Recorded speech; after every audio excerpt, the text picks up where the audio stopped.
LJP के सांसदों को लेकर बिहार में सियासी पारा चढ़ गया।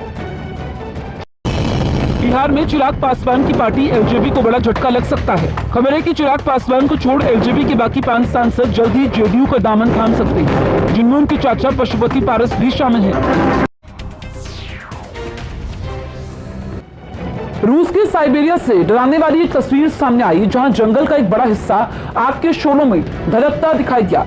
गर्मी की वजह से वहां आग काफी तेजी से फैलती जा रही है और इसने अब तक 50,000 से भी ज्यादा एकड़ में फैले जंगल को अपनी गिरफ्त में ले लिया। आग की ऊंची लपटों में जंगल के हरे भरे पेड़ पौधे सुलगते नजर आए। इस जानलेवा आग को बुझाने में दमकल कर्मियों ने अपनी पूरी ताकत झोंक दी। इस काम में कई विमानों को भी लगाया गया, जो आसमान से इन खतरनाक लपटों पर केमिकल गिराते नजर आए।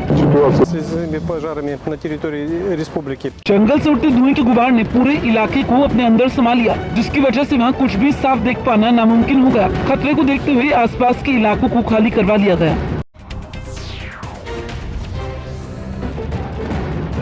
यूपी के मुरादाबाद में समाजवादी पार्टी के कार्यकर्ताओं ने कोरोना नियमों का जमकर मजाक बनाया।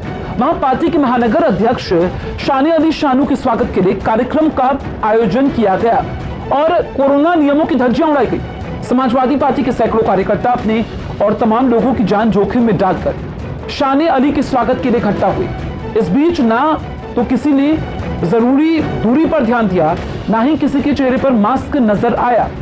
कुछ लोग तो शाने अली को फूलों की माला पहनाने के लिए धक्का मुक्की करते हुए भी नजर आए। मामला इतने पर भी नहीं रुका। स्वागत कार्यक्रम के बाद समाजवादी पार्टी के कार्यकर्ता मोटरसाइकिलों पर सवार होकर शहर की सड़कों पर जुलूस निकालने लगे। हैरानी की बात यह रही कि इतनी भारी भीड़ इकट्ठा हो गई और वहां ना तो कोई पुलिस वाला पहुंचा, ना ही किसी थाने को खबर हुई। इसलिए किसी ने भी इन लोगों को रोकने की कोशिश नहीं की।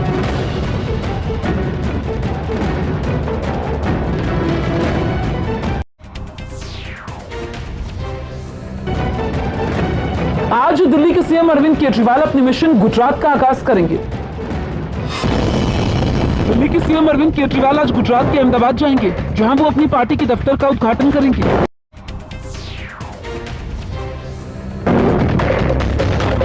दिल्ली के पास यूपी के गाजियाबाद में पुलिस ने बुजुर्ग दंपत्ति की हत्या के मामले का पर्दाफाश कर दिया। पुलिस ने हत्या के आरोप में उनके बेटे को गिरफ्तार कर लिया। बताया गया कि उसने पैसों के लिए वारदात को अंजाम दिया। इजराइल में नई गठबंधन सरकार की बनते ही बेंयामिन नेतन्याहू की 12 साल की कार्यकाल का अंत हो गया, जिसके बाद वहां के लोगों ने जमकर जश्न मनाया। वो पिछले 12 साल से लगातार इजराइल के पीएम के पद पर बने हुए थे। पनडुब्बी घोटाले के आरोप में घिरे नेतन्याहू के विरोध में वहां के लोगों ने कई महीनों से मोर्चा खोल रखा था और यही वजह रही कि जब उनकी सत्ता की समाप्ति हुई तो वहां के लोगों की खुशी का ठिकाना नहीं रहा। राजधानी यरूशलेम की सड़कों पर लोगों की भीड़ ऐसी उमड़ी कि वहां पैर रखने तक की जगह नहीं बची।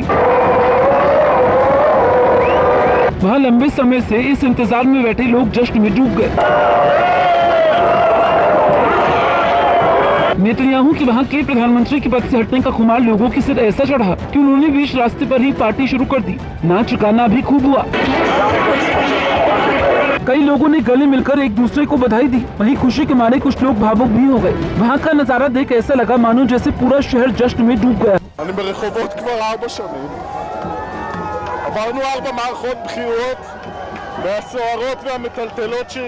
इससे पहले वहाँ की संसद में हुई वोटिंग में नई गठबंधन सरकार के पक्ष में 120 में 60, जबकि विरोध में 59 वोट पड़े। कोरोना केसों में लगातार कमी आने के बाद दिल्ली में आज से सभी बाजार खुल जाएंगे। मुख्यमंत्री अरविंद केजरीवाल ने कुछ चीजों को छोड़कर सभी को पहले की तरह काम करने की मंजूरी दे दी है। साथ ही बाजार खोलने के लिए ऑड इवन सिस्टम हटा दिया है। आज से निजी दफ्तर 50% क्षमता के साथ सुबह 9 बजे से शाम 5 बजे तक काम करेंगे। बाजार, मॉल और मार्केट कॉम्प्लेक्स में सारी दुकानें सुबह 10 बजे से शाम 8 बजे तक खुल सकती हैं। रेस्टोरेंट 50% बैठने की क्षमता पर काम करेंगे। शादियों में भी 20 लोगों के शामिल होने की इजाजत दे दी गई है। आज से सभी धार्मिक स्थल भी खोल दिए गए हैं। हालांकि वहां श्रद्धालुओं के जाने पर रोक लगी रहेगी। कोरोना के संभावित खतरे को देखते हुए सभी शिक्षण संस्थान, खेल, मनोरंजन, स्पा, जिम और सिनेमा हॉल अभी भी पूरी तरह से बंद रखे जाएंगे।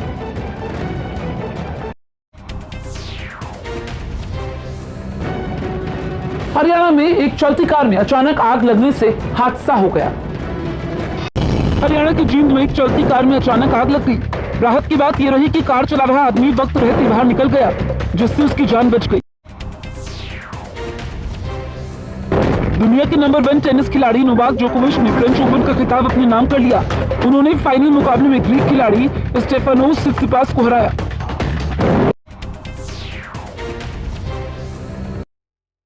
दिल्ली के मुख्यमंत्री अरविंद केजरीवाल आज गुजरात जाएंगे। वो वहां पार्टी नेताओं से मुलाकात करने के साथ ही अहमदाबाद में पार्टी दफ्तर का उद्घाटन करेंगे।